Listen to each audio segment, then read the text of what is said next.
Welcome back, guys. This is Legit Lee back again with another video. Today I'm trying to show you guys how I'm building a custom build 3D printer.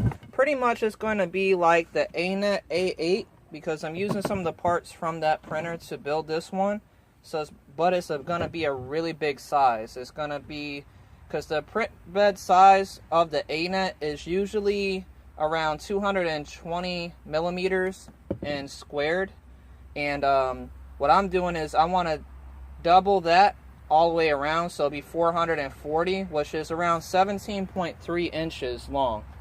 So my rods that I'm getting from China or Hong Kong, wherever they're coming from, that I'm going to buy soon, they're going to be 600 millimeters in length. The rods are for the moving of the ball bearings. It's what the carriage glides on. And so I've calculated how I'm going to do this. So as you can see right here, I got, if it could focus, it's kind of hard to focus on it. There it goes. I got 590 millimeters marked out. This is the 600 millimeter line. And basically what I'm trying to do is just do the 590 because this is going to be for my y-axis, which means front to back. And I want the rods to kind of go in here, you know, because if this is where the rod stops at, then I won't be able to mount it into the wood or into, I'm thinking about actually 3D printing me some kind of sleeve that goes over this piece of wood and has like holes at the top for the rods to actually slide into. And then I'll get like a set screw and set them in place so they won't move. But anyway, I need to have some extra room, right? So I went ahead and gave myself extra 10 millimeters of space in between. So I already have one cut at this size right here. That's for the left side or right side, whichever one. I have a left and right side. I'm about to cut this one right here. I'm just using my saw that's over there. It's just a regular saw. And I wanted to build this really cheap for you guys, so that you guys can actually build your own. I'm using a lot of parts from Lowe's, and I wanted to make sure that it was really cheap. I was gonna go with aluminum, but the aluminum is actually costing me will cost me too much. The aluminum is actually gonna be like, I say 40 bucks for how much I'm gonna need to actually build with this. I mean, aluminum is good, and I know it's sturdy and it's metal, so it's not gonna budge or do anything dumb. But I don't want to spend so much. So I got these rods here. They're like stakes that go into the ground. They have like a real sharp, fine tip.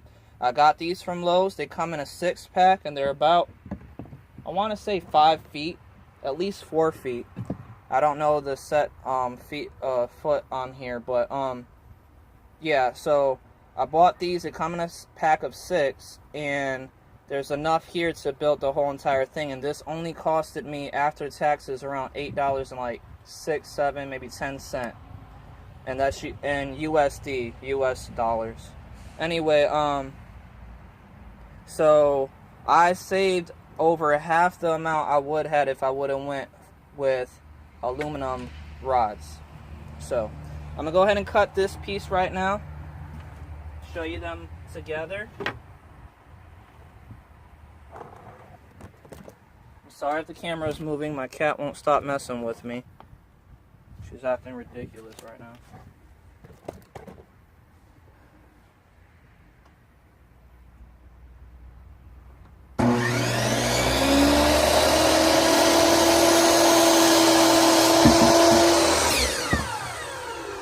Cut slow so that way, one, I know where I'm cutting at, and two, I know that I'm on the right line and it'll cut real nice and smooth and I won't have any leftover pieces. So here goes it cut right there. It looks really good. I got it right on the line, I hope. And I'm gonna go ahead and show you guys both of them put together.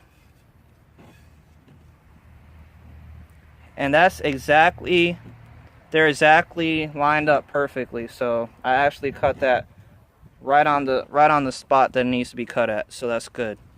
All right, so now I'm gonna cut the video out, show you some of the 3D prints that I have that I'm gonna use to put these together to make my bottom frame. All right, everybody, I'm back inside the house now for a second here while I show you the 3D printed parts that I'm making. I made these on Tinkercad, and basically what they are, they're going to be sleeves that go into, that allow the wood to slide into it, and they're set for that aluminum rod I was telling you about, just in case in the future I want to swap out. I have the aluminum right here. This is the real thickness and size of it. It's just a small piece that I had lying around. And so this will actually work for both. And I mean, this right here will work for both. And basically it'll just slide in, and then on the back here I will just drill some holes. I'll drill some holes into here to help the wood stay in place. And this is basically like a coupler. It'll couple both that rod and then the outside part right here would come out and go inside of here. And then I'll, you know, drill on the other side over here to make sure that the rod is actually mounted in place in the front as well. So right now I'm gonna make sure that I have my measurements correct, because once I cut this at 590 millimeters, but I may have to take it back some because of the fact that I have these parts on here that kind of extend that range. So like, instead of it coming up against it, so it's a little complicated. I have to make sure. I'm gonna do some measurements, and when I find out what it is, then I'll let you guys know. Alright, everybody, now I finally I found out how much my motor size is. These are NEMA 17 motors, pretty much the regular, you know, servo stepper mode. I mean, regular stepper motors that you get for any rip wrap kit or whatever. And you can get 23s. I have this bracket here that's like set for stuff like that, I guess, because, you know, has like sliding movements. And I want to be, if I want to in the future be able to upgrade, I want to be able to use that as well. But so basically I'm using the measurement from this bracket, not the motor, but the bracket itself, of how big the bracket is. And it turns out that the bracket is about 52 millimeters. And so I had to add the 440 millimeter in length of the print bed that I'm trying to make, plus the 52 millimeters of the motors. So there's two motors for each side of the Z-axis, so that's going to be 104. So 440 plus the 104 would be 544. Now, and that's just for that little space. So, you know, I'm going to need some extra space with that. So I'm thinking maybe I should go ahead and do 600 millimeters. Just to be on the safe side, I get that extra amount of space to work with, and I don't have to worry about anything really touching. And if I have to run any wires, no wires will be shaved or moved or smacked against or anything like that. So I feel like a good 600 will suffice for now. And if I have to extend it, I still have some other pieces of wood there that I could use if I have to, because this setup is really gonna be one of those things, because you know, your 3D printer, your DIY 3D printers, they're all susceptible to change. You could always upgrade them.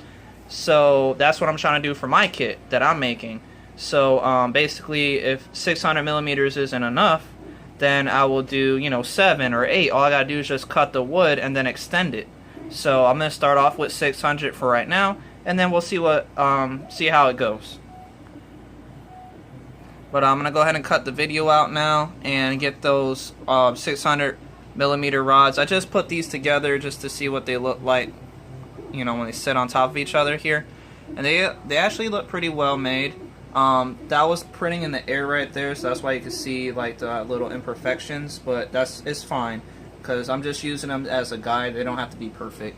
And so at the center ones, I'm already gonna 3D print me a sleeve that'll mount this part. I already anticipated the whole mounting stuff. So basically I'll have another piece like this, but comes upward, kind of like this right here. It'll slide inside of this part, you know, and come right out the top, so I can mount my Z-axis pole. And so basically, with that being said, though, basically this gap down here, you see the gap that, you know, the print will allow it to have. This part right here will have.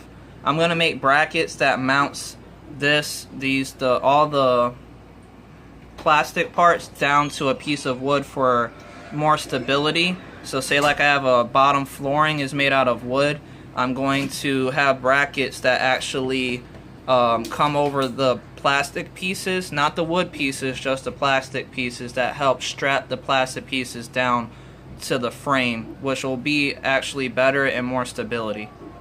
But yeah, I will design all that and show you what I come up with as soon as I'm done.